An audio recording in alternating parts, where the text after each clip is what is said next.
أي فيديو بتنزله على اليوتيوب 50% من نجاحه هو الصوت الصافي. فلذلك بهذا الفيديو هعلمكم كيف تصفوا الصوت عندكم بأبسط الطرق.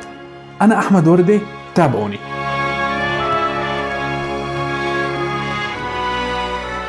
في بدء الأمر أنت بحاجة لبرنامجين أو برنامج واحد الذي تشعر بأنه أكثر مناسبة لك. البرنامج الأول الذي سوف نعمل عليه هو برنامج الأدوب بريمير، والبرنامج الثاني هو أدوب إديشن. وحتى لا نطيل عليكم المدة سأقول لكم. أولا نسحب الفيديو، والآن سوف نستمع للفيديو الموجود لدينا هنا. أي فيديو بتنزله على اليوتيوب 50% من نجاحه هو الصوت الصافي. فلذلك بهذا الفيديو هعلمكم. أنا أستخدم المايك ذو نوعية البويا، وسعره تقريبا رخيص، وقد وضعت لكم أيضا شرح لهذا المايك لمن يرغب بالحصول عليه للحصول على نتائج أفضل. لكن أعزائي، المايك بحد ذاته لن يعطيك النتيجة التي ترغب بها، فهناك بعض الأمور التي يجب أن تضعوها في بدء الأمر. سوف نذهب إلى قائمة الإفكت، وسوف نختار أول إفكت لدينا دي نويزر.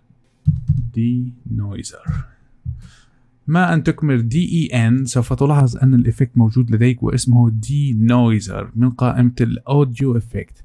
أخذ الدي نويزر أضعه على الفيديو لدي، ثم أذهب إلى قائمة الإفكت كنترول وأقوم بالضغط على إيديت.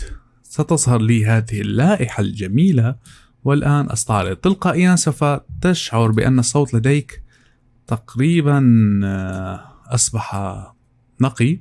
بتنزله على اليوتيوب 50% من نجاحه هو الصوت الصافي. فلذلك بهذا الفيديو إذن الآن قمنا بتنقية الصوت. يفضل ألا تقوم بأخذ الإفكت للمراحل النهائية، يفضل بمراحل يعني إلى حد 50%، ولكن هذا لن يكفي. مع إضافة البلاك إن دي نويزر سوف نضيف إفكت آخر وهو جدا رائع، EQ، ليعطيك صوت القرار بشكل أكبر والحدودية اللازمة.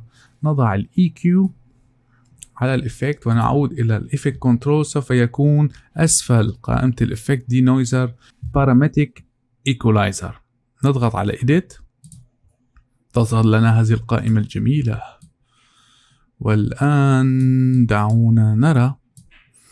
يفضل أن تذهب إلى قائمة البريسيوت وتختار Vocal Enhance، أي تعزيز الصوت التعليقي، ولاحظ النتيجة. أي فيديو بتنزله على اليوتيوب 50% من نجاحه هو الصوت الصافي. فلذلك بهذا الفيديو هعلمكم كيف تصفوا الصوت عندكم. سوف أرفع من قوة القرار لدي أكثر بالضغط على ال HB وسحبها مع ال L. أي فيديو بتنزله على اليوتيوب 50% من نجاحه هو الصوت الصافي. فلذلك بهذا الفيديو هعلمكم. إما الجهة الأخرى من هنا فهي لحدية الصوت. يفضل ألا تلعب من المنتصف إلا بالتخفيف إلى الأسفل،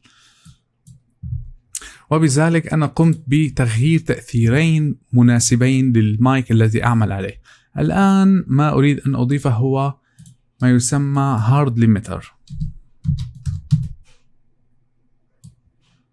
مهمة الهارد ليميتر كما تشاهدون هنا. سوف أوقف أولا الهارد ليميتر. ستلاحظون أن هناك نقطتين حمراوتين موجودتين فوقيين بلا بلا بلا بلا بلا، ولكن هذا سببه أن الصوت عالي في مناطق معينة مما يسبب إزعاج للأذن. أي فيديو بتنزله على اليوتيوب 50% إذن الصوت يتجاوز الناقص 3، وبالتالي نحن سوف نقوم هنا بالهارد ليميتر بوضع الصوت فقط على الناقص 3 حتى لا يسبب أي ضجيج لمن يستمع. ما علي إلا أن أتي هنا وأقول ناقص 3، وبالتالي الصوت ناقص 3، وبالتالي الصوت لن يتجاوز هذا المؤشر هنا وسوف يبقى ضمن الحد الطبيعي. أي فيديو بتنزله على اليوتيوب 50% من نجاحه هو الصوت الصافي. فلذلك بهذا الفيديو هعلمكم كيف تصفوا الصوت عندكم بأبسط الطرق.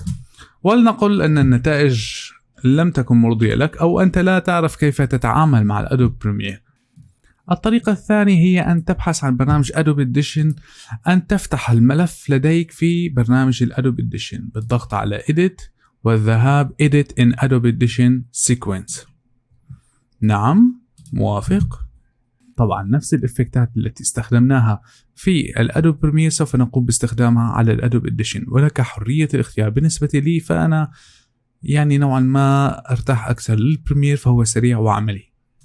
إذن هذا هو الملف، أعطاني إياه داخل الأدوب إديشن.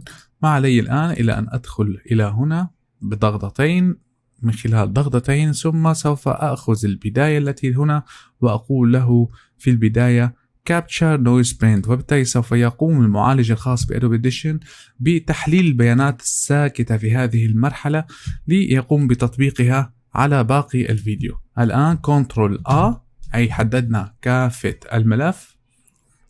إذا Ctrl A وحددنا كافة الملف، نذهب إلى قائمة الإفكت ونختار Noise Reduce. سوف نقوم بعرض الفيديو. أي فيديو بتنزله على اليوتيوب 50% من يفضل دائما أن تتأكد بأن Spectral Decay Rate هي 0، قد تكون أعلى من ذلك، وارفع السموث لديك إلى 300 أفضل. نجاحه هو الصوت الصافي، فلذلك ثم قم بتحديد هذه الخيارات حتى يتطابق اللون الأخضر مع الأصفر بالكامل. هذا الفيديو هعلمكم كيف تصفوا الصوت عنكم بأبسط الطرق. أنا أحمد وردي، تابعوني. ونفس الأمر الآن مع إضافة بلاج إن إيكولايزر فلتر أند EQ الذي استخدمناه في الأدوب بريمير، سوف نختار بارامتر إيكولايزر. وكما تلاحظون أنا وضعت presets جاهزة لدي، وردي over أي sound over، ويمكنك أنت أن تختار vocal enhance أي تعزيز الصوت. على اليوتيوب 50% من نجاحه هو الصوت الصافي، فلذلك بهذا الفيديو هعلمكم كيف تصفوا الصوت عنكم بأبسط الطرق. أنا أحمد وردي، تابع. ثم apply. يوتيوب 50% من نجاح. طبعا ملاحظة الصوت لم يكون صافي، والسبب في ذلك يعود لأنني عندما وضعت النويز دي نويز لم أقم بإعطائه أمر بتطبيق الملف. فسوف أعود إلى البداية، إلى هنا أختار الصوت Capture Noise ثم Ctrl A Effects Noise Reduce. أي فيديو بتنزله على اليوتيوب 50% من نجاحه ثم Apply. هو الصوت.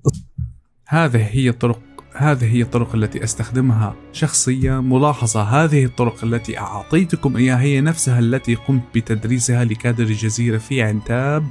بما أني مدرس، ما أعطيته بالمال أعطيكم إياه بالمجان، ولا أريد منكم إلا دعوات الصالحات. وشكرا لكم من القلب، ولا تنسوا أن تقوموا بدعم أحبائي بعمل سبسكرايب لدي ومتابعة أي فيديوهات أخرى إن أحببتم، واتركوا لي التعليق لإخباري ما هو أكثر أمر أنتم بحاجة له، وما هي الفيديوهات التي تحبون أن ألقي الضوء عليها. هذا الفيديو مخصص في البداية للأشخاص الذين يحبون أن يكون لديهم فيديوهات ومنشئين محتوى على اليوتيوب، وأيضا يصلح لكل من يعمل في مجال الإعلام.